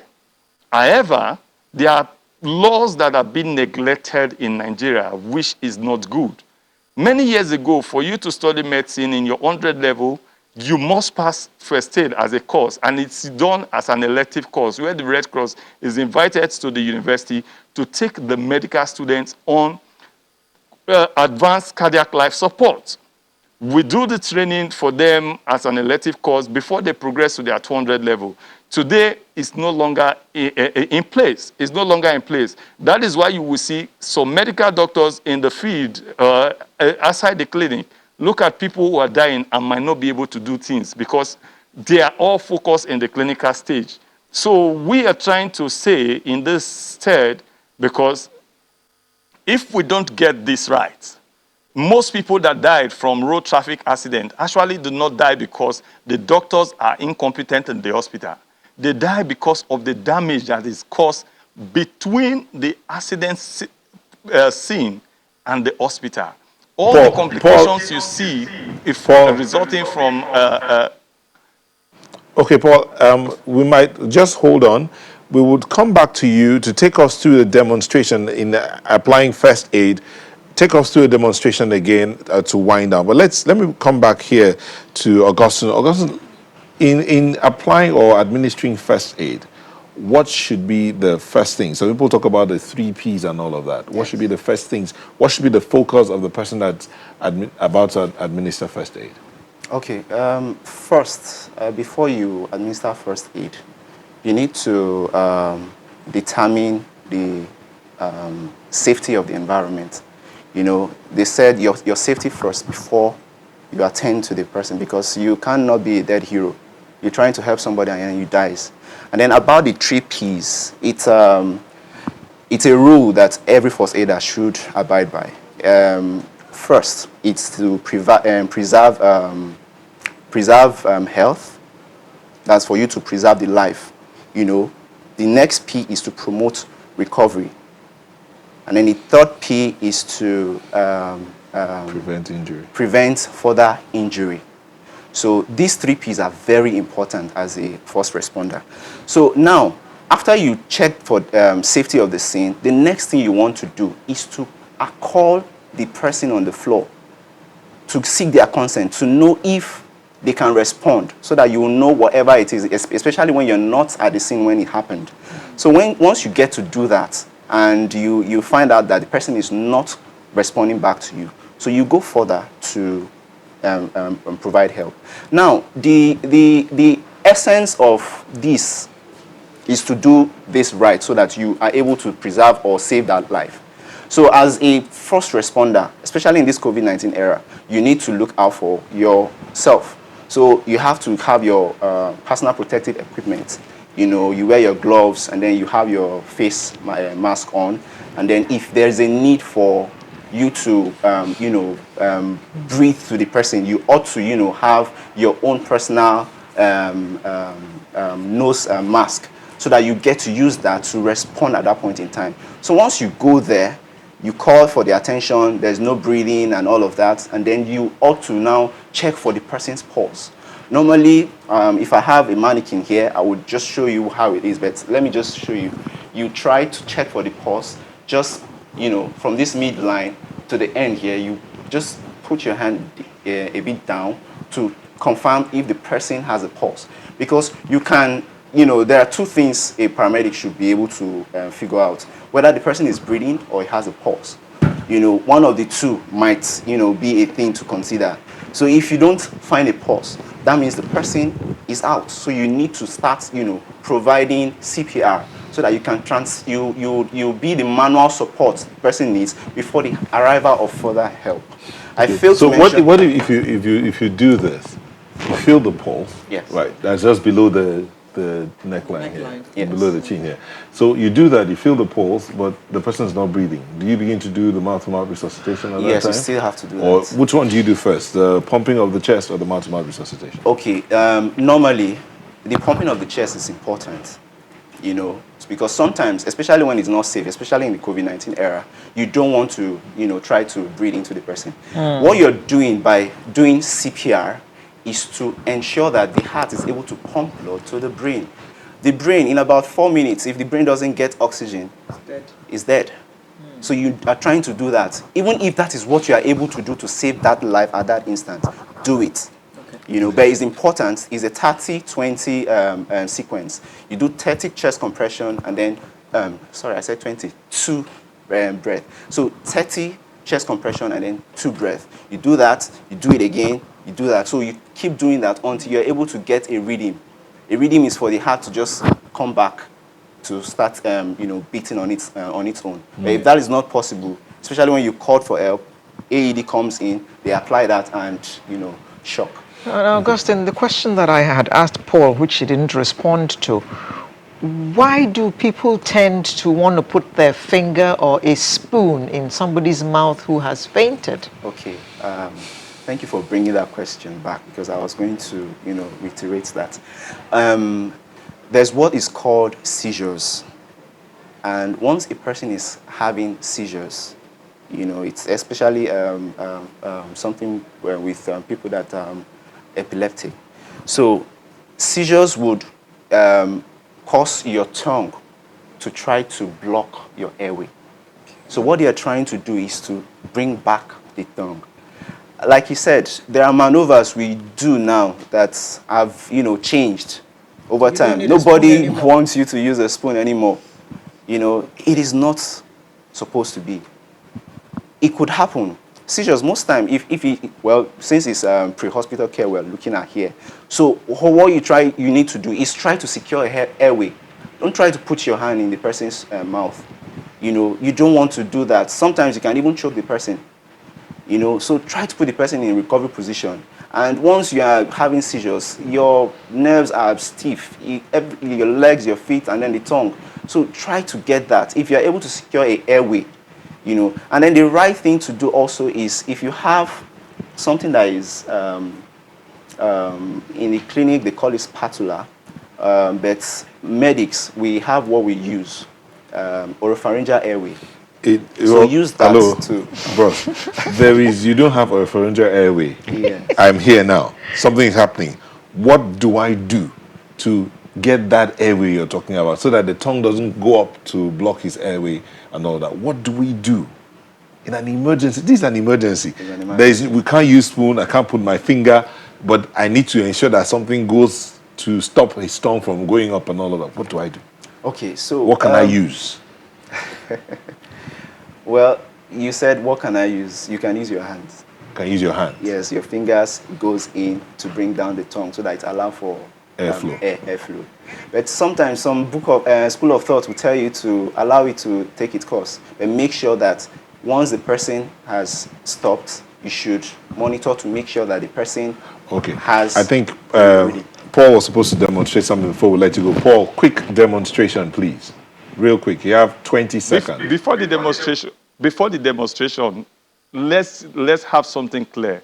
There's a difference between a paramedic and a first aider. And when you talk about putting something on the hand, putting into consideration the safety of the person. If you put your hand in the mat of somebody who's having seizure and it closes its teeth against your hand, you could lose that finger from there. So it's a no-go area in the new first aid protocol for us. And also the new first aid protocol in line with COVID-19 says that we should do without the mat-to-mat respiration if you are a lay first aider, unless you are a paramedic that have the ambo bag. We don't want to come into that because those are advanced state. But for the man on the road, please don't put your hands in the your fingers in the mat of the person. Just make sure you have an open airway for your own safety. So we would have to come back, if you permit me, I will have to come back to the demonstration in general. So what we see is that the person has fainted. For this person to have been fainted, we remember we have to do the safety protocol. Put on your gloves. Put on your face shield if it is available. Bring the person back as your first point and obtain an open airway. Hello, can you hear me? Obviously, the person is not hearing me. The next thing is for me to bring this person out of this chair and bring her down to a side position. Why do we need to put her on her side? It's because she, in herself, might have lost oxygen. So we want to make sure that she gets back oxygen and want to make sure that there's no obstruction on the airway. So we will put this hand on angle 90 and we will use this hand to support her while we open the airway, because whatever happens to somebody when he's unconscious, this is where the damage comes from. You need to open the airway like my colleague in the studio explained, to make sure that there is free flow of oxygen. Once you do this, forget about the tongue. The tongue is already out of the airway. It's not going to block it. Make sure that you get off anything around the person, straighten the leg of the person, and give the person a balance. When you give the person a balance like this, with this leg, this person will not be able to fall backward, fall forward, neither will the person fall backward. What is the objective of this? First is to make sure that the jaw is forward. And when the jaw is forward, it means that the person has free flow of oxygen. You remember, if you're sleeping at night with a very long pillow, you might just wake up in the night, start coughing. It's because that pillow has brought your head forward and it's already causing obstruction to your respiratory system. The second is that you should allow the mat to be low. The mat should be low so that any secretion, if somebody is unconscious, the person is not able to control the saliva that the mat will produce. So it flows out voluntarily on its own. Then the chest should be off the ground. If you see now, our chest is not on the ground. I will explain this specifically to every lay respondent out there. Immediately you turn the person like this, the chest bone in front falls out. And this hand helps to suspend the shoulder blade. The heart and the lungs are like two balloons in the middle. So once you do this, they contrast and pump freely on their own. In as much as this person is breathing, which you will continue to monitor, as you put the person down, you could put your hand behind the back of your hand on the person's nose to feel for warm air. If you don't feel for warm air, it means that you will need to turn the person and do a secondary assessment. But for anybody who fainted, you just need to put your hands and be sure that the person is breathing. You call for help. Remember, put into consideration, anybody in time of emergency, there are 3 stages. You have the basic life support, which is the person who is there who will be able to do first aid. You have my colleague in the studio in the Lagos, who is a trained paramedics, who will come with all the outside hospital equipment to come and rescue the person, because the lay first aider will need to transfer the person to the ambulance team. But what the ambulance team will get is as a result of the effective service that this person is giving from the first stage. So all you need to do is remember, put the person down, ensure that the person is breathing, make sure that the person's airway is open, make sure that the mouth is low to allow circulation, and make sure that the chest is allowed to flow freely. Okay. In the All right, advanced Paul. stage is where the person becomes unconscious. Okay, Paul. Paul will bring you back for this demonstration to continue. Thank you so much. We've been speaking with Augustine, I want to get that name, Adugbe Augustine, a paramedic of Rescue Technologies Limited. Thank you for coming. From our Abuja studio, the man who was doing the demonstration, and we'll try and get you guys back again because there are other parts of the first aid thing we need to look at again. We'll have to get you guys back. Paul Orukomaya, he's a state head of training, field officer, International Committee of the Red Cross. Thank you both for sharing your thoughts with us. We really have to go at this point in time. Thank you. So as we're back in a moment, please stay with us. Welcome back, and thank you for staying with us.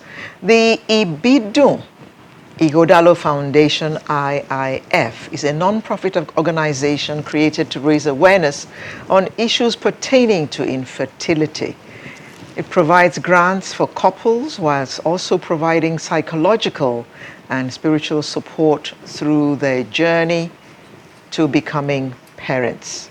The foundation also strongly advocates against stigmatization of infertile couples through their various programs. Recently, the foundation lost its founder, Ibidunni Igodalo, and her last wish was to sponsor 40 couples with free IVF grants and treatment to mark her 40th birthday, which fell on the 19th of July 2020. Her demise has also precipitated the need for a rebrand and repositioning of the foundation to ensure continuity and to keep her legacy alive. It is my pleasure to welcome her husband and chairman of the Ibidunni Igodalo Foundation, accountant, a social reformer, and a writer, Pastor Itua Igodalo. Good morning, Pastor. Good morning. Thank you very much for having me. Good to have you with us this morning. And tell us more about 40 at 40. Well, 40 was my wife, Ibidunni Olajumoke Igodalo, had. When I asked her a few months ago what she wanted for her 40th birthday, last day on the 19th, she said to me she didn't want anything but to ensure that she was able to assist 40 couples with their IVF or assisted birth. I said to her, that's a lot of money, 2.3 million per couple. Depending on where you get it, you may get it cheaper if you're able to negotiate, but that shows the average price out there. And she smiled and she says, God will provide. And she began the campaign almost immediately, told a few of her friends, sent some text messages around. And then one of the last text messages she sent on the night before she passed was to a lady called T.Y. Bello, who she was hoping would help her with pastor. And she said, T.Y., my plan is to support 40 people to have their babies for my 40th, and so on and so forth. So everybody knew very clearly that this was her wish and her desire, and therefore, when the incident happened, we had no other thought but to ensure, first of all, that we continued with the foundation, and then secondly, to bring that wish and dream to come to pass. So we've been working very hard to make that happen. Yes.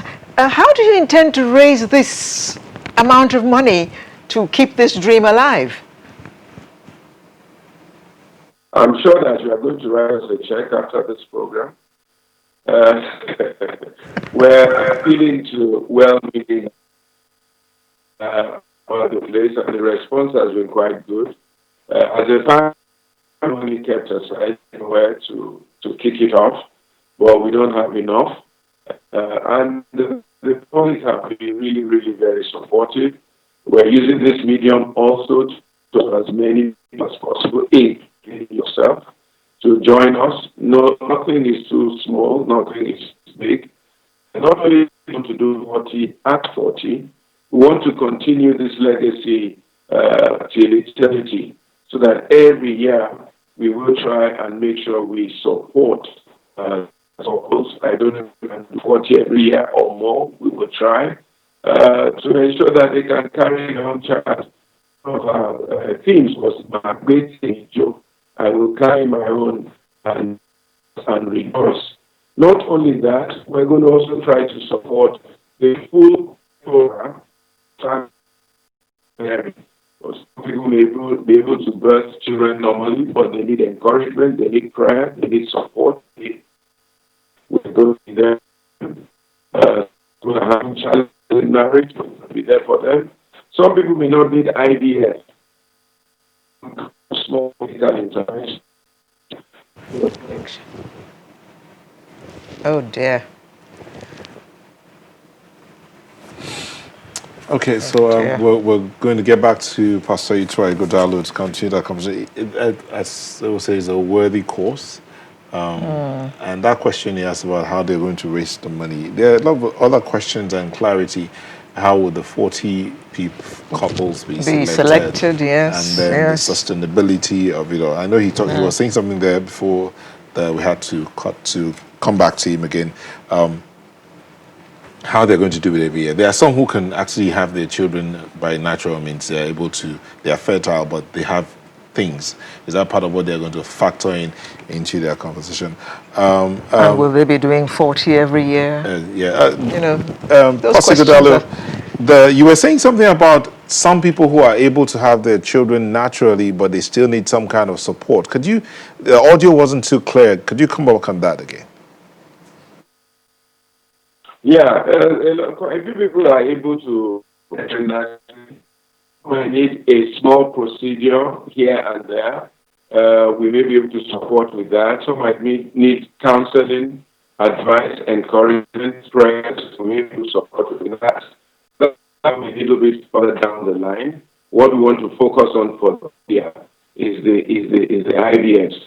But as we discuss this, a lot of people are coming to us asking for different kinds of support in this entire chain. Can you still hear me? Yes, we can hear you. Look at this first 40 couples. I know you were saying something about what you're going to be doing every year. This first 40 couple, what's the plan to select? How are you going to go about selecting the 40? That's not correct, sorry. This foundation started in 2016. We started 12. But even before that, informally been supporting. If you can hear us, please, we'll just take a moment and we'll call you back. Apparently, the network issues. We'll call you back to continue this conversation. Please, viewers, do stay with us. Alero, again, that question of how they're going to select and all of that, the processes and all, it's a worthy cause. But, there's something that came in here about what we were talking about earlier, first aid. Okay. I know the guest we had in the studio talked about putting your hand in the victim's mouth, but his colleague from Abuja said, don't do that. It's not healthy. It's not safe for you. It says it's not advisable to put your hand in the person's mouth. Abimbola showed me. It's okay. It says rather do a procedure called head tilt, chin tilt to open the airways. Please. Which is what Paul demonstrated. Yes. Yeah. Then on Mokaro Ogeriak, he says it's not true that doctors are not trained in hospital care, are only trained in hospital care. BLS, ACLS are required competencies for doctors. So that I guess that the basic life support. Some doctors like Dr. Cairo have not practiced for years and require retraining. Maybe that's why he was like, okay, I've not done this in a while, so let me just stay away. Confuse people and confuse the matter. And all of that. So I just thought to put that out. It just popped in, so I thought to to put that out there and clear that. But back to this matter of the 40 at 40.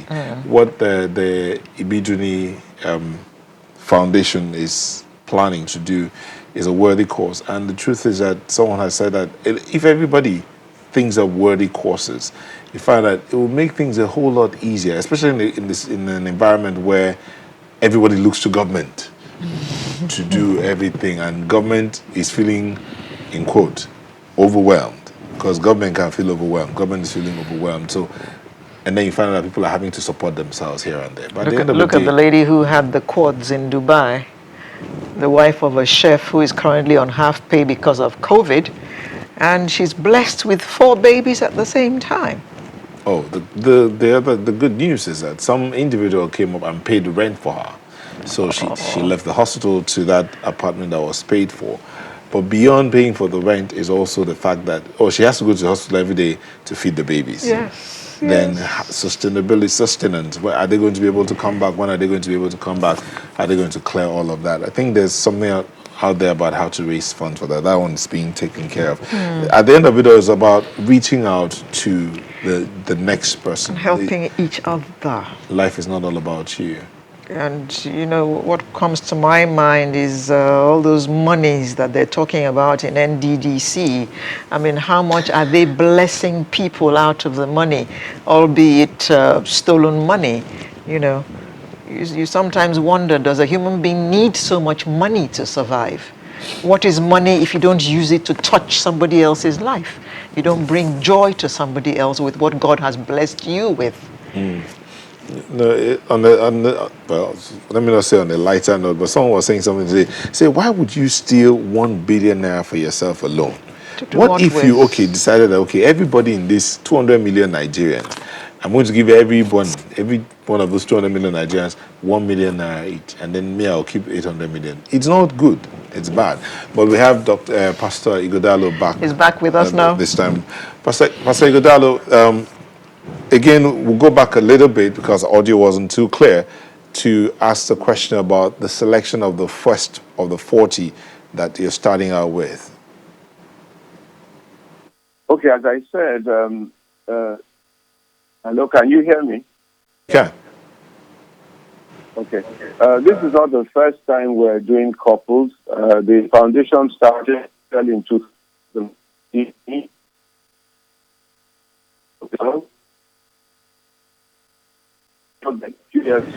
A few at a time, my wife and I.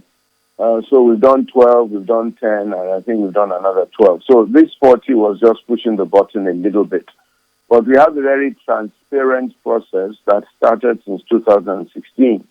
We have a website, www.ibiduniigodalo.org. Everybody is encouraged to go to the website to fill out the form there. And we're looking at couples who have been married at least for 5 years with proven inability to childbear physically. So you must prove that you've been married legally for at least 5 years, been waiting for 5 years. The wife, the lady, must be below the age of 50, both because that's to limit the risk of complications during childbirth and the psychology of having to raise children at an old age, especially for the lady. That's the preference. From time to time, we've gone a little bit beyond that, but that's the criteria that we are looking at this point in time. And then, of course, you must also have no issues or complications that are outside of the usual to go through this procedure.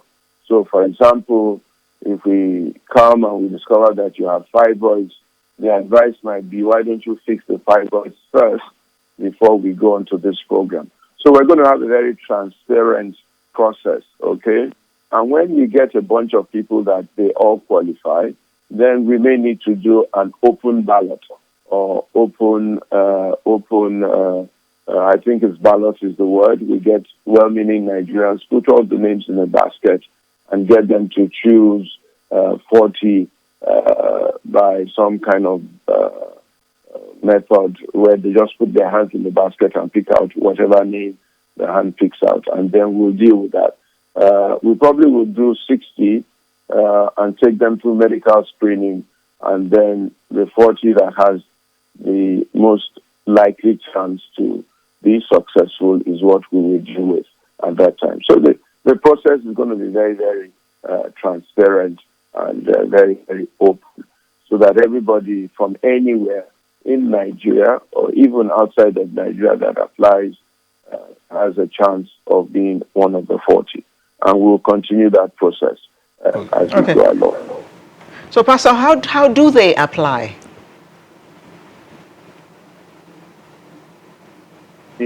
Igodalo.com.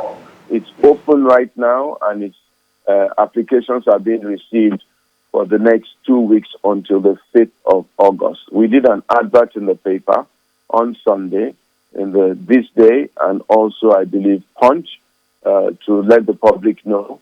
It's all over the social media as to anybody who is interested. And those who have contacted me or any of the coordinators directly, we have told them to please go to the website and apply. www.ibiduniigodalo.org. Once they click on that, they will see an icon that tells them how to apply, and it's just the simple filling of a form that asks basic questions, and we want them to also put in their passport pictures. Okay, so it's very, very simple application process. Even as of today, I think we received about 500 to 600 applications already. Wow. Now, Pastor, surely this cannot be the only initiative of the IIF. What other things is the foundation doing? Okay, so I'm happy. Thank you for asking that question. We have about 4 or 5 other things that the foundation does. Number one, every year we have what we call a baby's day out. We look for a socially challenged area. By the way, we're looking more at people who cannot afford IVF. That is our primary target. So you must also show family income. While you may not be able to afford to do the procedure, we believe you should be able to at least afford to look after the child after the child is born. So we do what we call a baby's day out. We go to places that are challenged, and we try to provide food and baby care for babies, 500 to 1,000 babies for at least 6 months. So the baby bathtub, baby toys, nappies, pampers, food, and so on and so forth. It's like a Christmas bonanza for babies in that area, and their mothers, of course. Then we visit hospitals regularly to see mothers who have given birth. And typically we do this in the first day of the new year. But since the passing of the founder, we may do it a bit more regularly. We choose 5, 6, 7 hospitals in Lagos, and we go there to see how we can support the newborn and the mother. Last year when we went to the hospital, a lady had given birth, and she had an accident. So she was a little bit critical. And my wife took it upon herself to pay the hospital bill for that lady, to relocate the lady, to pay her rent, and to begin to support her on a consistent basis. So we do that. We also support orphanages, because aside from assisted reproduction, we believe in what you may call adoption also, as also a solution to Magbete Nijo. So we support orphanages. We founded one orphanage called the Heritage Homes. There are 2 of them in Lagos. But we support any orphanage anywhere to ensure that the babies are well looked after, and we encourage people to adopt where necessary. And when we go to the hospitals, like I said, there's any woman or person, sometimes they are not able to leave the hospital because they cannot pay a hospital bill as little as 5,000, sometimes 10, sometimes 20, sometimes 100. We try to help them to pay these bills and release them from the hospital. Again, my wife was very interested with women who had been displaced, professional women who stand on the streets at night looking for patronage. He ran her foundation to try and get them off the streets. So a lot of the times you get into her bus and go around picking up these women between 12 and 3 a.m., clean them up, wash them, reorientate them, educate them, empower them, and encourage them to go into other trades. So we may build that up a little bit and start a center for the challenged women. And of course, we believe a lot in women empowerment, how to ensure that every woman fulfills their potential, their possibilities, and their God, and women in leadership and government. She did a lot of support for that, little bits of empowerment here and there, not just for women, even for young people, young men, young women, all over the place. We'll also continue that. All right, Pastor, we have to wind down now, but just before we let you go, suppose people who are listening to you now, because I see that the IIF is very busy, suppose one is moved to support the foundation. How do they go about it? That's a very good question. Again, if you go to the website, there are various payment icons on the website. There's PayPal, the bank account of the foundation, Guarantee Trust Bank, is also available. They can go there and put the money for IIF. If you want, I can send to you the bank details. They can contact us. Our office is 114 Awolowo Road, Ikoyi, Lagos. Or go to the website and send us a mail, and we'll be happy to respond to them and give them the banking details, Guarantee Trust Bank, to try and support the foundation. It's open to anybody.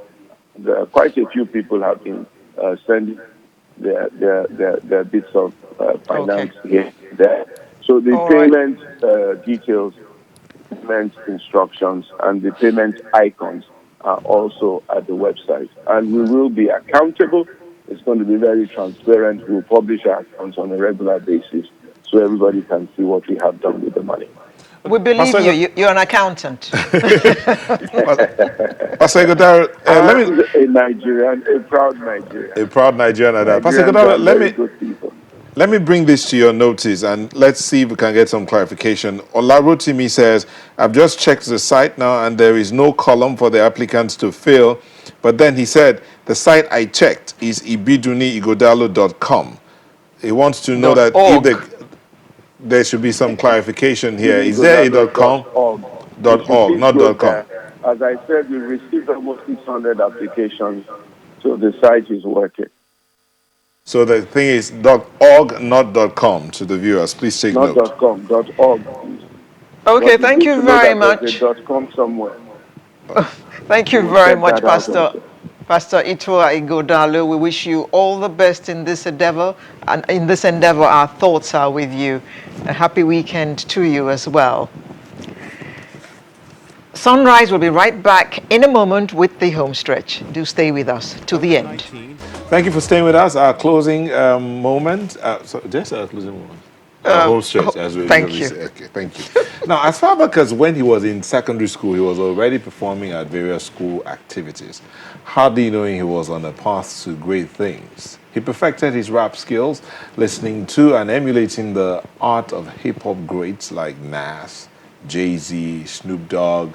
His first big chance to record a studio album came in 2006. He's internationally recognized as a rapper, a singer, a songwriter who's become an Afrobeat icon. There are few Nigerian artists who possess the social and commercial appeal of hip-hop artist Remlakun Abdul Khalid Shafaru Alhaji, popularly known as Reminisce, or now added new name Makanaki. If you know Makanaki, Makanaki the body. The body. Ladies and gentlemen, please join us to welcome Makanaki the body. Thank you. Or Reminisce, aka Makanaki. Which one do we go with first? Anyone. People, I mean. Because right now Makanaki seem to be. I think the movie fans and if I put it this way, the elderly women, when they see me like, oh, Makanaki, yeah. Makanaki. So, whichever one works. Makanaki, Reminisce, anyone. Well done. Yeah, thank you. So from secondary school, you started this. Yeah, I was, I was quite a popular kid in secondary school. I used to do social nights, lit days, and all that. So, yeah, I was quite a very popular kid. You look the role. You look Did the that role. not You look the affect your part. academics?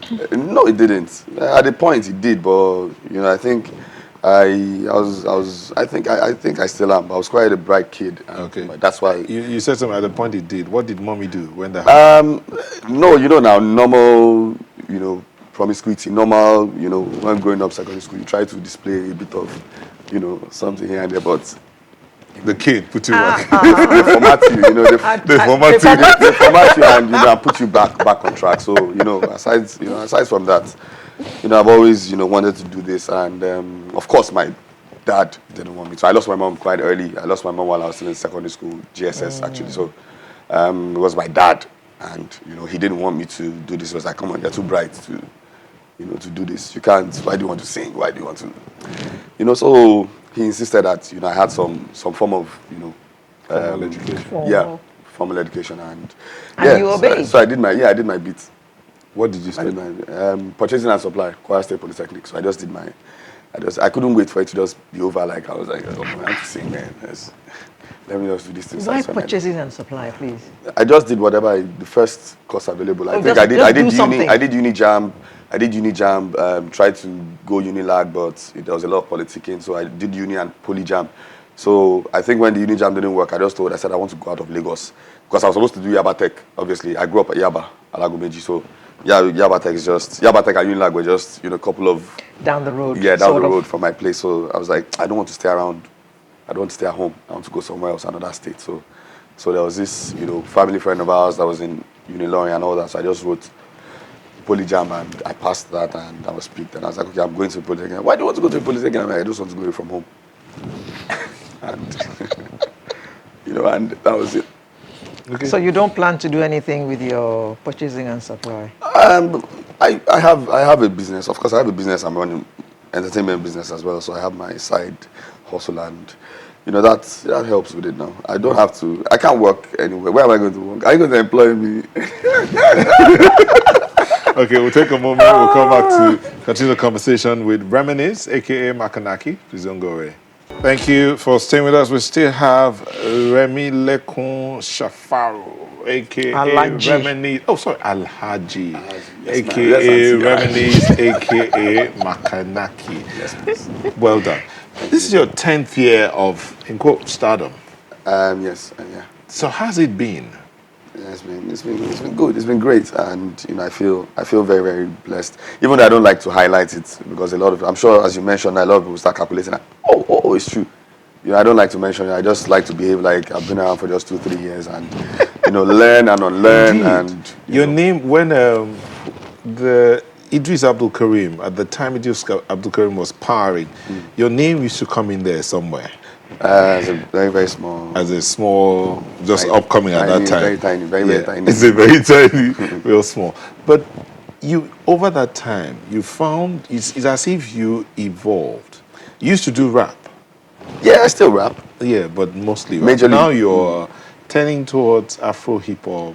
It's called, right now the term is Afrobeat. That's what they call it now, Afrobeat. So, it's like Afrobeat now has, subgenres like, you have the rappers, you have the ones that call themselves the alternative ones, then you have the pop stars as well. So it's just like different subgenres under that umbrella. So, you need to gravitate towards that sound, to remain relevant, to be able to, reach certain audiences because obviously, every other year new people come in, new audiences come in, so you need to be able to reach these people, and of course you have to evolve. You have to learn and unlearn and evolve, as a person, as an artist. So I understand we have very limited time but I need to ask you this question. So music, movies, which one?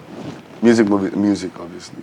Music, obviously. But your role in King of Boys was like... Yeah, I heard it was dope. You heard? That's what pushed you. Auntie likes Makanaki.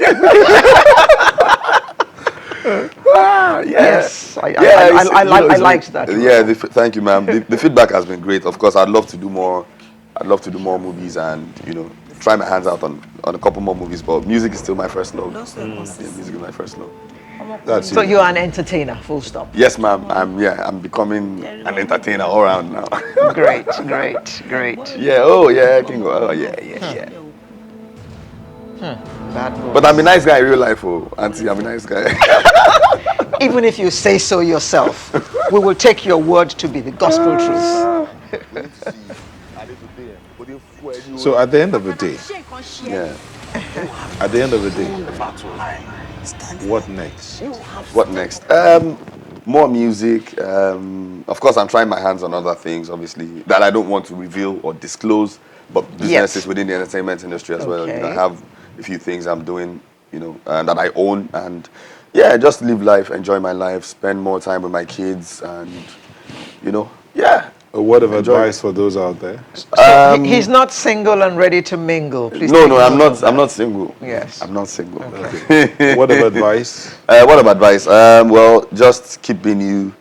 Keep being you. Do what you know how to do. Don't lower your standards for anyone. Just keep doing you. You know, things will happen for you when it is time. And while at it these days, I'll tell the young ones, like, try and get yourself some education, or try and do something else if it's not working out at the time. So that if eventually it doesn't work out, you have something to fall back on. If it does work out, I mean, it's still the same thing. You have It's a win-win. Yeah, win-win. Either ways, yeah.